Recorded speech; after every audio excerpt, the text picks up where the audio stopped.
answer. Now, it did say round it to the nearest whole number. So what number would I underline because it says whole number? 11570. So it would be 11570, and because it's volume, my units are going to be to the third. Yay?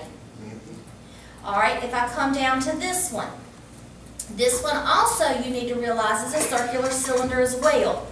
It's just a can that's on its side. So it's going to be pi r squared h. 3.14. My pi, 3.14. so 3.14. Times My 2. radius is going to be 2 because this time it told me my radius. Squared. And my height is going to be 16. 16 because it's just laying down. I type that in my calculator. All right, copy. Why modular 4 seem so easy than the rest of them? It's just according to what you like. All right, what is this shape? It's Cone. a Cone. The formula is 1/3 times pi times r squared times h. So 1/3 times 3.14 times something squared. What's my r? 3. My r is 3 because they gave me that. And my h is going to be 10. So when I type it into my calculator, I just got to do what I've been teaching you all semester. Wrap up your fractions times 3.14 times 3 squared times 10. And your units are going to be cubed. Oops, I picked it up before it gave me the answer. Delete here, pull over. So my volume is going to be that many yards cubed. So if I come back over here one more time, we are doing another cone. So we are going to do the cone formula. V equals 1/3 times pi times r squared times h. What is my pi?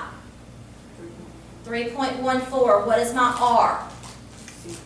6, because my r is only going to be half of that. And what is my h? 8. 8. I would type that into my calculator.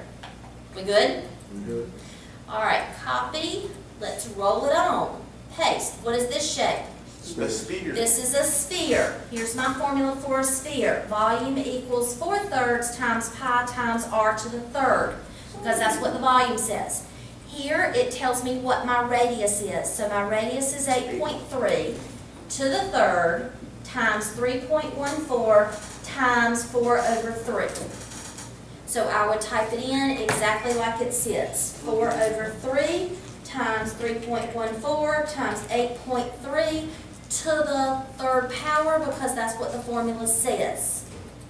It says round it to the nearest tenth. What is this to the nearest tenth? It'll be 2393.9. And my units are going to be whatever cubed. I don't know what units are. For this next one, we're still doing a sphere. The only difference here is it told us what the diameter is. And my formula says I need to know the radius. So if the diameter is 15.6, the radius is going to be half of that, So it's going to be like 7.8. So it's going to be 4/3 times 3.14 times 7.8 cubed. And I have people say, well, when I half it, why do I need to cube it? You only halved it. This is 15.6. You only halved it to get the radius to plug into the formula. You Right. still have to follow what the formula tells you. Right. Yay? Yeah. All right, square root. On your calculator, there is a square root button. those perfect squares though. These are perfect squares. So, that's gonna be 8. So what number times itself? 8 times 8 times 8 is 64. What's the square root of 81? 8. 9 times 9. What's the square root of 16? 4 times 4. 4 times 4.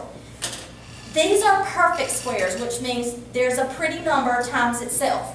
So what's the square root of 25? 25. 5. Square root of 49? 7. Square root of 100? 10. Okay? Those are perfect squares. There's going to be times when the squares are not pretty. Okay? So if you don't know the pretty ones, you can get to it by the square root button right here. It's blue. It's right above the squared button. So I'm going to hit second square root. So if I want to know the square root of 81, if I didn't know, it's 9. The The square root of 20, I'm going to hit second square root and type in 20. That's gonna give The second square root and type in 90. So these are not pretty square roots. So all they want you to do is to type it in and round it. So this would be 4.47. This one would be 9.49. You just need to know where that square root button is. Yay? Yeah. All right, on this page, this one gets a lot of people. Consecutive means back to back. So if you won 2 consecutive state finals, that means you won them back to back. Okay? So, what they want you to realize is they want to know what 2 pretty square roots this falls between. Here's the easiest way to do it. Let's start with this one. This one's easy. Square root of 50 is not pretty. Do we agree? No. But think of a pretty square root that's around 50. 25. Even closer.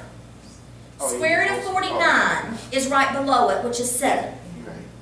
What's the square root of 8, which would be right above it? 64. So mathematically, they want you to think about what's the square root below it and what's the square root that's pretty above it.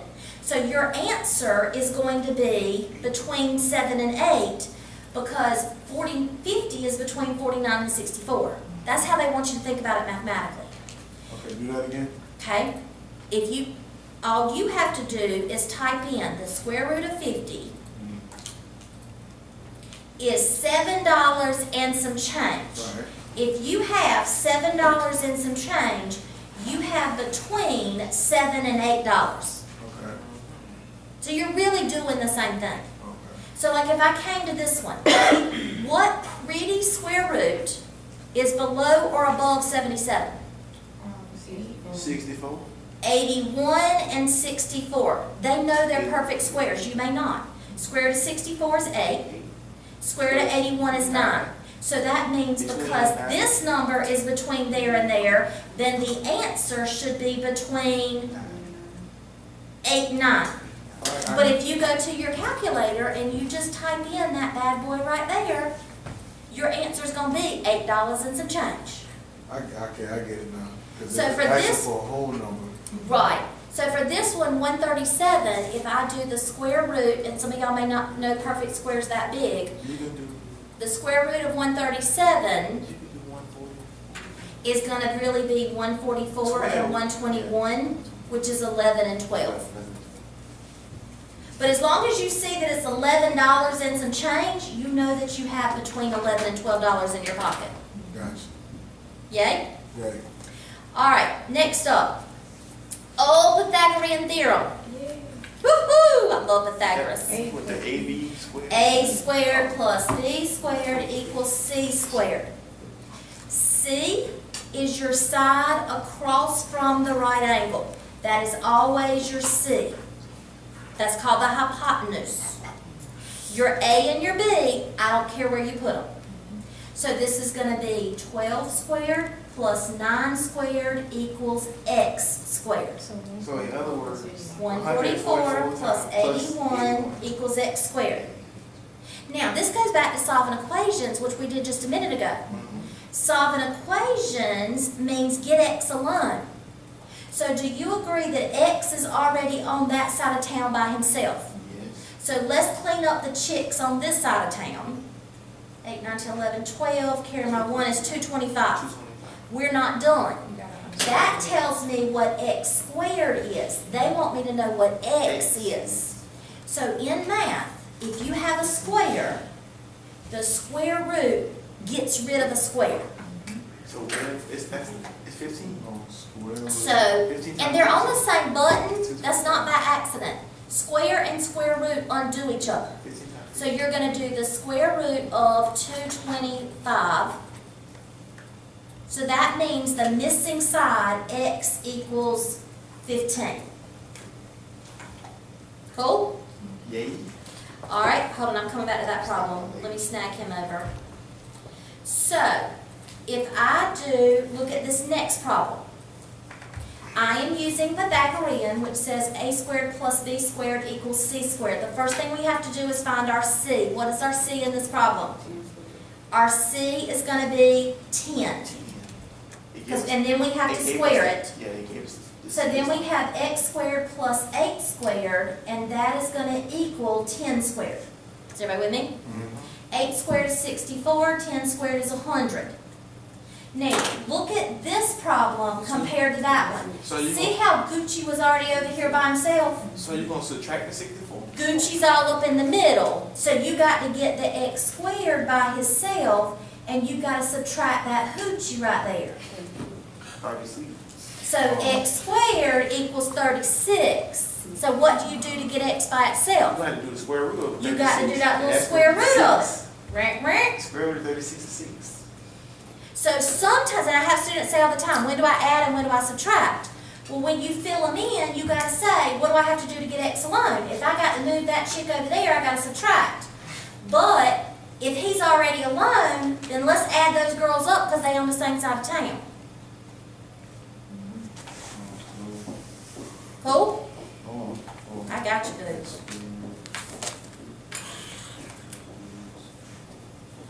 So how you know what A, B, and C is? C is always across from the right angle. A and B don't matter. Okay. But C is the most critical one. C is across from the right angle. Always, right? Always. Okay. And y'all, I have people say, when are they ever we gonna use this crap? Look right here. If you own a 16-foot ladder, and I know that ladder's 16 foot because the Lowe's thing told me it was 16 foot. And I measure from the bottom of my house to the bottom of the ladder, and that's 10 feet. I want to know how tall is my house, but I don't want to climb it up like Spider-Man. So I have 10 foot there, 16 foot there, and I want to know that. Here's my right angle, because your house is right angle to the ground. Right. So if I use a squared plus b squared equals c squared, what is my c? My c is 16. My a and my b don't matter. X squared plus 100 equals something, something. I don't know what 16 squared is off the top of my head. It's 256. So what am I going to do now to get x alone? Subtract the 100. I'm going to subtract the 100. So x squared equals 156. Then I'm going to take the square root of 156. So without ever even climbing up the house, I can do the square root of 156, and I know how tall my building is. No. It's about 12 feet tall, 12.5 feet tall. Y'all with me? All right, last one. This one's super easy.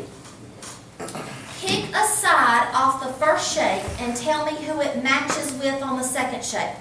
Give me a number off the first shape. 1. Who does it match with on the second shape? The 0.5. Y'all with me? Pick another number off the first shape. 2. 2. Who does it match with on the second shape? 1. What y'all did was perfect, but the problem says solve for x. We ain't got no x. So let's try this again. Pick a side off the first shape. Who does it match with on the second shape? Pick another side off the first shape, knowing that we got to have an x in this problem somewhere. 3 and 3. I've got to use this pair because if I use 4, it would be 1 over 0.5 equals 4 over 2. I still wouldn't have an x. So if I do 1 over 0.5, I can do 3 over x. So it doesn't matter what the first fraction you choose is, as long as you have 3 over x. So you could have done 4 over 2 equals 3 over x. So I could have done 4 over 2 equals 3 over x. I could have done 1 over 0.5 equals 3 over x. I could have done 2 over 1 equals 3 over x. As long as I have that 3x in there. So if I were to cross multiply that first problem, tell me what I'd type in my calculator. How would I solve that? 3. Yeah, 3 times 1 divided by 2. How would I do the middle problem? 2 times 3 divided by 4. How would I do the last problem? 3 times 5. 3 times 0.5 divided by... Divided by 1. Do you see they give me all the same answer? Yes. So it doesn't matter which first shape and which first shape, as long as your second shape have 3 over x. All right, get out. I'm 1 minute over, but I gave you 4 minutes last Way time. back in like elementary, I think. All right, Way. test on Thursday. I'm ready too. I know this stuff.